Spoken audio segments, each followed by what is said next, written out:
learned from having to deal with all this that second impact concussion can be fatal. People just don't realize. I never even heard of that before. It never occurred to me, never thought about it, her getting a second concussion right after the first one. We all need to be educated about it. Jessica was at her school with her cheer team, and they were practicing before a basketball game. That day there were 5 girls missing, and the coach said, well, would y'all rather do just cheers or do the actual routine and just fill in the stunts? So, you know, of course we all wanted to stunt because stunting's fun. And so I was up on the top, and then the girl next to me was just a little bit lower, and then I had my foot up and she was holding it in the stunt next to me. And then she fell, and then instead of letting go, she pulled my foot. So then I fell, nobody caught me, and I hit head first right here on the gym floor. I know they got her ice, and they thought she was fine. And I guess about 20 or 30 minutes after the fall, the other cheerleaders on the team came over to get me and told me that she had fallen. I got home from work late, Jessica was cheerleading, and Colleen, my wife, just said that Jessica fell at cheerleading, and she was fine, so I didn't think anything of it. When they came home, I looked at her, and she seemed fine. She didn't seem dazed and confused and any signs of any severe head injury. I took her to a pediatrician the next day who told me just to give her Advil and take her back to school, and I did do that. And she spent her whole day leaving classrooms and going to the nurse's office really sick. And I sent her to school the next day, which was Wednesday. Nothing really started till 2 days later, and then that's when everything kind of kicked in, and I couldn't wake up, I wasn't talking. On Thursday, she slept in late. I didn't wake her up to go to school, and she couldn't wake up. At 11 o'clock, she was just like lethargic and not responsive, and I ended up just picking her up out of bed, and we went to the emergency room. I just felt like something wasn't right. They gave the generic paperwork for head injuries. It gave really no limitations of any activity, kind of can go back to school. I still don't feel like we got the right advice. I don't know, just your instincts. She just didn't seem right still. So I called a good friend of mine, Jeff Dugas. He's a physician in orthopedics at St. Vincent's. He says, I got just a guy. Initially, it was really hard for them to get the proper diagnosis. And so what was fortunate for them is that they kept asking and kept inquiring until they got to where they needed to be. And once we began working with them and we understood truly what her needs were, we were able to make sure that she was seeing the proper professionals who had the proper background and training to be able to help her to once again become successful. He said no TV, no phone, no computer, really no leaving the house, no nothing that involves brain activity. It took us weeks to get that advice. And once we got it, you know, to adhere to it and you know, not give in to temptation to let her have a friend over or that sort of thing. It was hard. I was really mad, I guess, and upset because I couldn't do anything. And so we wrote down a list and a schedule of things to do. And so, you know, we came up with like audiobooks, coloring, painting. I mean, it was really hard to think stuff to do, but my main thing ended up being coloring.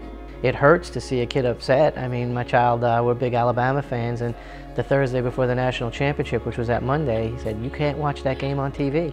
You know, they're going to complain and get upset about it. You just say, well, this is how you're going to make it better. And he explained it to me, explain the injury. It's just like if you pull a muscle in your leg, like a football player has a hamstring injury, you don't run on that leg. You got to rest the muscle till it's better. And if they come back too early, they're going to tear it again, and it's even worse. It's even worse. The mechanism of injury of a concussion occurs whenever you have what we call an acceleration-deceleration injury. And what happens is that the brain continues to travel inside the skull, and so when you come to a stop, the skull travels until it hits the inside of the skull. And so that's called the coup injury or the initial impact injury. Then the brain is going to bounce back and hit the opposite side of the brain against the skull again, and that's called a contra-coup injury. Both of those can result in some bruising to the brain. And so it's very important during that time that we rest that brain as much as possible, and while the brain is still in that irritated state, if you will, or very vulnerable state, that we do not expose it to any further injury. I think people think that as long as you're not knocked unconscious and dizzy and you have your memory, you can resume activities, and that's the furthest thing from the truth. A headache is a symptom of a brain injury until that gets better.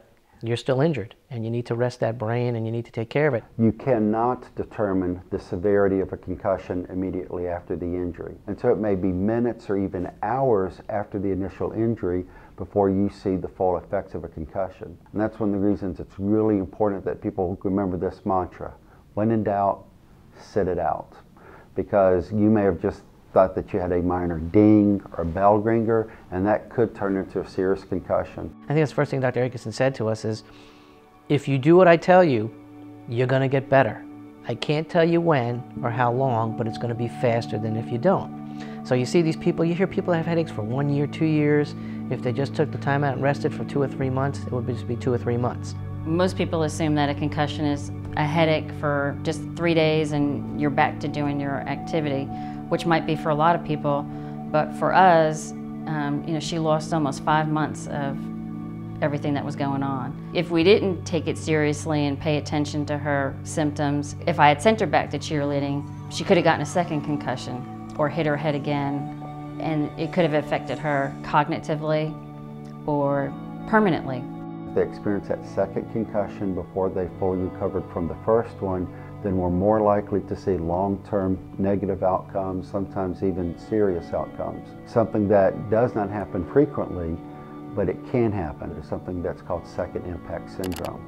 And with second impact syndrome, that ends up being a very devastating neurological injury. So there's one very well-known case, Zack Lyestedt, who was a high school football player and continued to play with the symptoms of a concussion.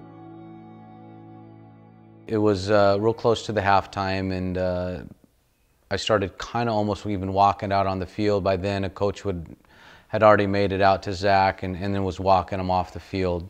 During halftime, they left and did their little timeout and came back, played the rest of the game every down. And at the end of the game, he wasn't doing very well. He started shaking his head, and the last thing Zack said to me was, "Daddy, I can't see," and then he passed out. So I just was laying on top of my kid and just continued, hoping and praying that he would live. He was critically unstable on the 9th floor of Harborview Trauma One's hospital. There was 9 people in that unit, and 4 of those people died while we were there in 12 days. We just battled. I mean, Zack's strong. I mean, he's extremely strong. Zachar's come a long ways from the beginning. There has been times that it's been kind of slow and it gets a little frustrating and everything and stuff. And then there are times that you just are overjoyed because he actually was able to feed himself with a spoon, or being able to swallow a liquid and not have him aspirate or anything.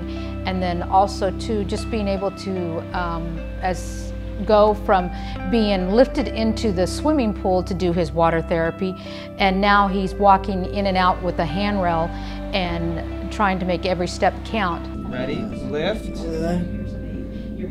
Good, and back. Walking doesn't come easy for me at all, but it's becoming a lot easier now than it was like 6 months ago. So I gotta be thankful for that. The worst thing that could ever happen is you make the wrong call, and that is put the kid back in, or let him go back, or let her go back in. And then what if there's a bleed, and what if they die? And it's a play, it's a game. It might even be a season, but it's not the rest of your life. I mean, our entire life has been changed. Concussions happen probably every day, but I mean, like, it's what you do after the concussion that really matters. If I were to go back to that game again, I'd pull myself out of the game. I'd definitely take myself out of the game. But on the other hand, I believe everything happens for a reason. And that's why I think I was chosen to deliver this message so that it doesn't happen to anyone else.